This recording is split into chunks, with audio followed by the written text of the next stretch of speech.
الشيطان الرجيم بسم الله الرحمن الرحيم الذين يؤمنون بالغيب ويقيمون الصلاة ومما رزقناهم ينفقون صدق الله العظيم الحمد لله رب العالمين والصلاة والسلام على خاتم الأنبياء وسيد المرسلين سيدنا محمد وآله وأصحابه أجمعين۔ محترم سامعین حضرات، الذین یؤمنون پر گفتگو ہو رہی ہے۔ آج ہمارا موضوع ہے کہ کفر اور شرک کسے کہتے ہیں۔ تو یاد رکھ لیجئے کہ جن چیزوں پر ایمان لانا ضروری ہے ان میں سے کسی ایک بات کو بھی نہ ماننا کفر ہے۔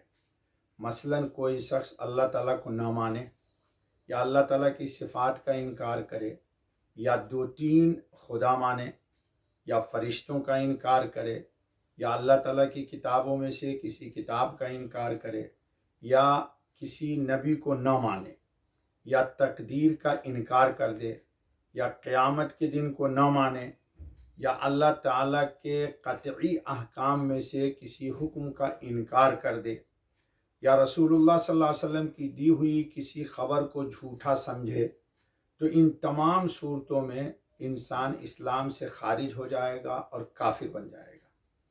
یہ بات یاد رکھ لیجیے۔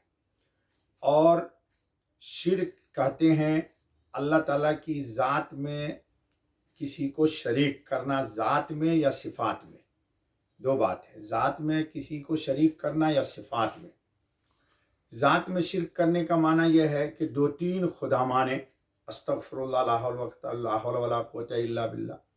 جیسے کہ عیسائی 3 خدا ماننے کی وجہ سے مشرک ہیں، اور جیسے آتش پرست کے 2 خدا ماننے کی وجہ سے مشرک ہوئے، یا جیسے بت پرست کے بہت سارے خدا کو مانتے ہیں اس لیے وہ مشرک ہو گئے۔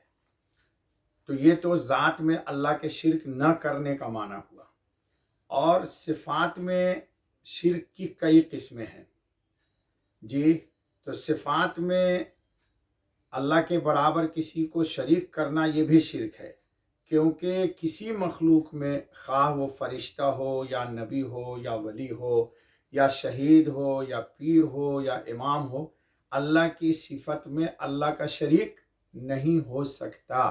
لیکن اگر کسی نے اللہ کی کسی صفت میں ان میں سے کسی کو شریک کر دیا تو یہ صفات میں شرک ہوا۔ اس میں بطور خاص چند چیزیں میں ذکر کرتا ہوں، اس کے بعد اس موضوع کو انشاءاللہ ختم کر دیں گے۔ صفات میں شرک کی کئی قسمیں ہیں۔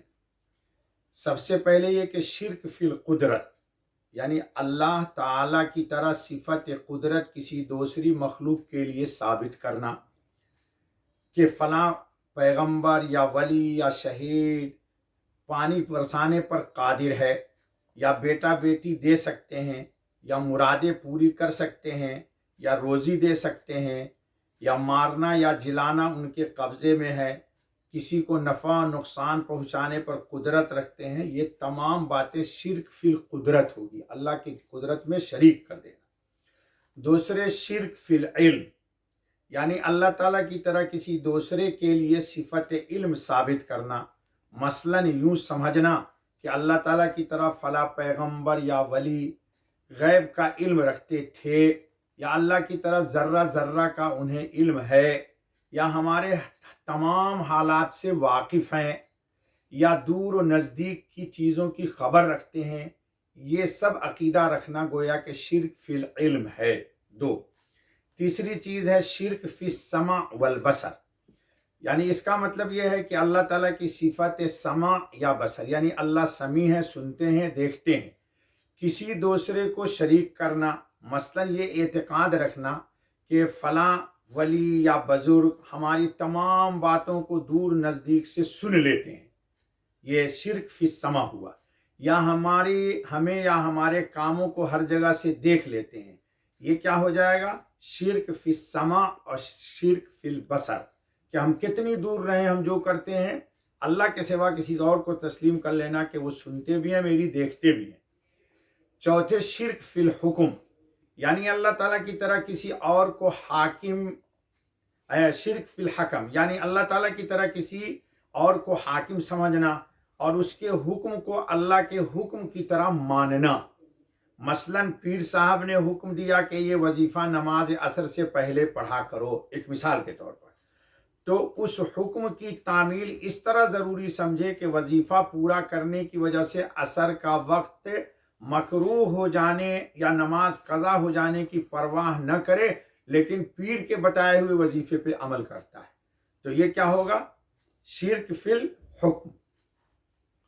شرک فی العبادات، پانچواں شرک فی العبادات یعنی اللہ تعالیٰ کی طرح کسی دوسرے کو عبادت کا مستحق سمجھنا. یاد رکھ لیجئے کہ عبادت جتنی کی جتنی ہے وہ ساری کی ساری عبادت اللہ پاک رب العزت کے لیے خاص ہے. کیوں؟ کہ اللہ خالق ہیں اور کائنات عالم میں اللہ کے سوا جتنی چیزیں ہیں سب مخلوق ہے. جو چیز مخلوق ہو گئی وہ عبادت اس کی نہیں کی جائے گی اور وہ نہ عبادت کی مستحق ہے. عبادت کی مستحق صرف خالق ہے. مخلوق ہونا یہ بہت بڑا داغ اور بہت بڑا عیب ہے. مثلاً کسی قبر یا پیر کو سجدہ کرنا یا کسی کے لیے رکوع کرنا یا کسی پیر یا پیغمبر یا ولی یا امام کے نام کا روزہ رکھنا یا کسی کی نذر اور منت ماننی یا کسی قبر یا مرشد کے گھر کو خانہ کعبہ کی طرح طواف کرنا، یہ سب شرک فی العبادت ہوگا. لہذا مسلمانوں کو ان تمام شرکیہ کاموں سے حتی المقدور بچنا چاہیے اور عقیدہ درست رکھنا چاہیے. آج کا درس شاید بہت سارے لوگوں کو ناگوار گزرے گا، لیکن اس مسئلے پر چونکہ گفتگو نہیں ہوتی ہے اس لیے میں نے مناسب سمجھا کہ اس کی تھوڑی سی وضاحت کر دیا ہے. اور کل سے انشاءاللہ اللہ چاہے گا تو کل کے بعد رسول پر گفتگو ہوگی. ٹھیک ہے. سبحان اللہ و بحمدی، سبحان اللہ العظیم، سبحانک اللہم و بحمدک، اشہد ان لا الہ الا انت واستغفرک واتوب الیک.